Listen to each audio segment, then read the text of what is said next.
I will be talking a little bit about hardware security. Maybe first an introduction, because it's been a while since I've been here. When I started putting this on a slide, I realized what an old fart I am, actually. And so my past is also that I've been doing a lot of different things. I've spent quite a few years doing pen testing and purely software-based stuff. But originally I'm an electrical engineer, so a few years ago I decided to start doing some security on hardware again. So these days I'm one of the directors at Riskure, a company in the Netherlands, and my main focus is testing of embedded devices. And actually it's a very broad range of devices. So we do a lot in pay TV, but also mobile phones and smart cards and all that stuff. One of the core expertises of our company is actually doing side channel analysis, which is quite a specific field originating in smart card research and security testing. And I will discuss today a little bit of what that means in the context of embedded systems. So to kind of set the agenda for today, I first want to briefly scope out the talk, then talk about what does it mean, side channel analysis, and what does it mean on embedded systems. So I'll briefly also go over like the basics of side channel analysis, just to give you some background. How many of you are well aware of side channel analysis and how it works? Yeah, so not too many. So that's good that I have a few slides to explain a little bit about that. And then my main topics are, okay, if you know how you do side channel analysis, how do you test for it? And how do you assess a product? How do you know if it's secure enough in the context of side channel analysis and side channel attacks? Now, of course, I cannot define like the ultimate solution for this for all products in the field. I just try and give you some handles to kind of judge if you should be looking into this, yes or no, if you are responsible for a product. So the scope. First of all, I'm saying embedded systems, but embedded systems is a very broad field. So in this talk, I will distinguish basically two groups. One is microcontroller based, which is very simple devices, car locks, USB tokens, the simple microcontroller type. And the other one is what I call complex processors. So these are the ones that are used in the set-top boxes in the mobile phones, often 2 cores or multiple cores, running at very high speeds compared to smart cards or microcontrollers.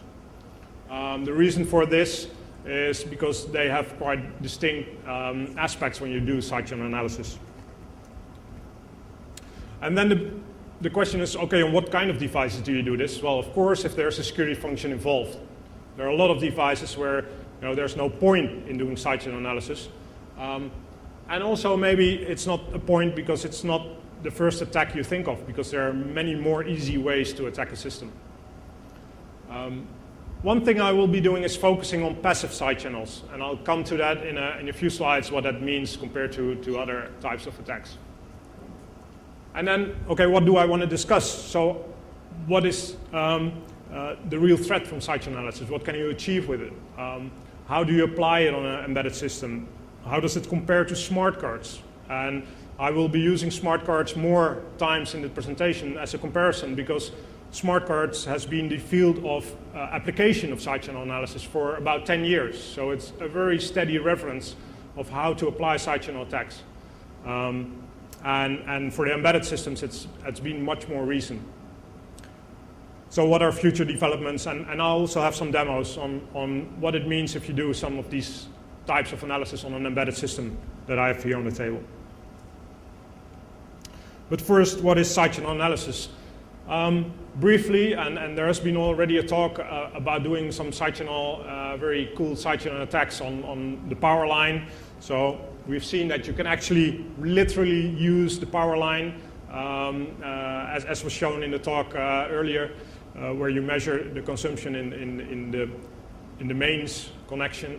But you can also go into the device, of course, where power is consumed more locally.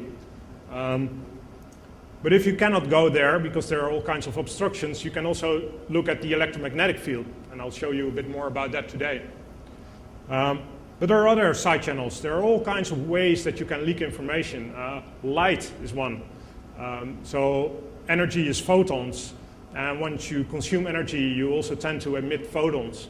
One of the things you can do is you can observe photons that come from a device, from a chip, but you can also shoot photons. And shooting photons is what you do with a laser. So you can use a laser to shoot on a chip and actually make it do things that it wasn't programmed to do, because the transistors will be switching in a different way than programmed. And another good example is acoustics, where you have, so we had the keyboard side channel by looking at the power, but you can also listen to the sounds. And even from a single speaker, by using, for instance, the rhythm of typing and the knowledge of the language, you can even predict what someone is typing. So there are a lot of ways you can do side channel analysis and side channel attacks. So for now, what I will be focusing on is primarily power and electromagnetic. Basically, power and electromagnetic are the same representation of the same phenomena, I should say, which is the switching of the transistors in the chip while it consumes power. So what does that leak? Well, if I measure the power consumption while I'm doing an operation, and in this case, for instance, a pin verification in a smart card, then depending on the implementation, it might be the case that if I have a wrong first digit, I get this kind of trace where there's something happening, and a little bit later something else is happening. But there's only one instance, and if I have the first digit correct, I see there are two instances of something happening. So what you see here is a typical time dependency of comparing to words where you quit after the first mismatch, which is the classical timing attack on a comparison. But you can also visualize that by looking at the power consumption. Now, of course, if there's only 3 tries, you won't get the pin code with this kind of attack, but you may be able to combine it with other attacks, like pulling the power of the card before it can update its counter or something like this. So now, how do you know if it's correct? So here we both have like 4 of these things happening. Does anyone notice anything different between the last 2? No difference? Rob sees it. Yeah, so there's a slight timing difference here. And you can also even see that this waveform is a little bit different from this. So it is also, and that is kind of showing already, that it's often a small detail that can make the difference. So interpretation of these waveforms, you want to pay attention to detail. But it can be more difficult than this, because this is what we call classical SPA, simple power analysis. You use only one or a few traces, and you can already visually see things happening. But you may have much more noisy traces like this, where the next one and the next one will, roughly look alike, but be different everywhere because of noise. So the big question is, how do I figure out what's happening in a trace like this if I don't know from visual inspection? So the idea is here that you use statistics. So you collect a large set of traces, and they all roughly look alike, but you also collect like the data you use to process these traces or to generate these traces. And if I vary that data, I'm collecting like a statistical set that I can use. So say that we know the data that we're putting in, and we also can assume that there's like a uniformly random behavior of that data set. Then I can apply statistical methods. And a very simple example of how this can be done for a single bit is the differential trace. So we focus on one bit of the input, and we try to determine where this bit is used in the processing of the card. So you can imagine that if the bit is 1 or 0, that there may be a difference in how it's being processed. And if we compare the input or the power consumption carefully, then we may be able to distinguish this. So the question is, how do we inspect this carefully? How do we do that? And basically what we can do is we can group our traces. So we say we took 1,000, then roughly half of them will have the bit 1 at the position 3, for instance, and half of them will have a bit 0 at position 3. So the next step is that we actually average then all those 500 traces for one group and for the other group. So then roughly we kind of improve the signal quality. And the only difference in those two from a statistical point of view is actually the influence of that one bit. Or at least from a statistical point of view, it's very likely that that is the only cause. So the next thing is that what we do is simply subtract these. And then we look at the result. And what you see is here that you see some spikes where the difference between the two traces is larger than normal. And this simply says this bit is used here. Well, this is the basic premise of sidechannel analysis. This is the original Paul Kocher attack as it was presented in 98, 97. So we can extend these attacks, and that has been happening over the last 10 years, to do these analysis not for one bit, but for whole byte values, or to do it with a correlation, a real statistical correlation, instead of just doing a difference of traces. But the principle is still the same. We can notice the behavior on some input data, or, and that is the extension of the attack, on some hypothesis of the internal state. And this is where you come when you start to want to guess keys. Because what you can do is, if this is a DES algorithm, you can try and predict an internal state if the key is 0 or 1 or 2.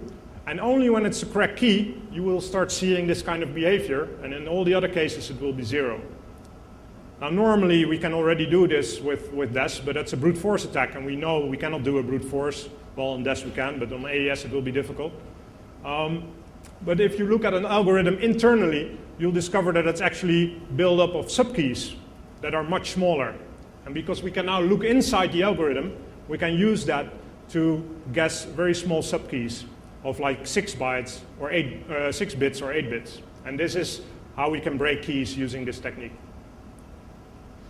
It's a very fast and short description of how this attack works.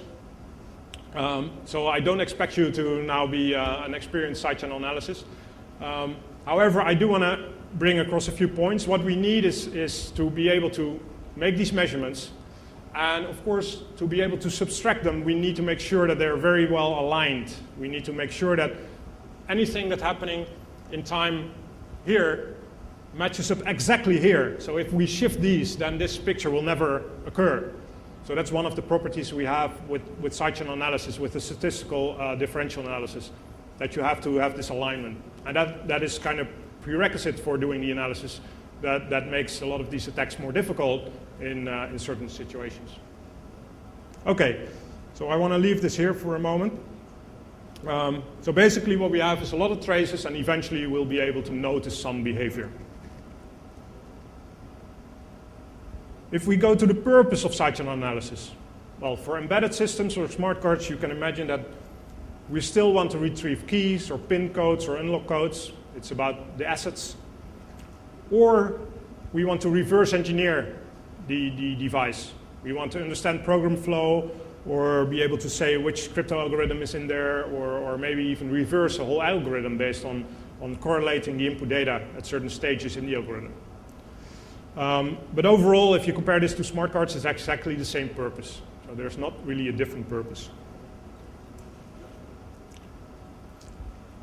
But you have to think about, when does it become interesting to do sidechannel analysis? So if I have a device, can I just start doing sidechannel analysis? Well, actually, for a lot of products, it doesn't make that much sense, because there are other ways to get to the information, or you just don't get these things. Namely, you need to have physical access, or at least be in the vicinity of the target. You need to have a certain access time to a device. If you want to do it on a mobile device, you really need to be probably in there or very close to it. You need to be able to interface with it. So if you want to do the differential attack, you actually need the input data or the output data of a crypto operation to be able to do something with it. So that doesn't apply for all the cases. And in the end, you also need equipment to do the exploitation. And actually, that may be of a little bit higher value than a standard PC that you use for pen testing. So that you also need to factor into these attacks. And of course, it only applies when it's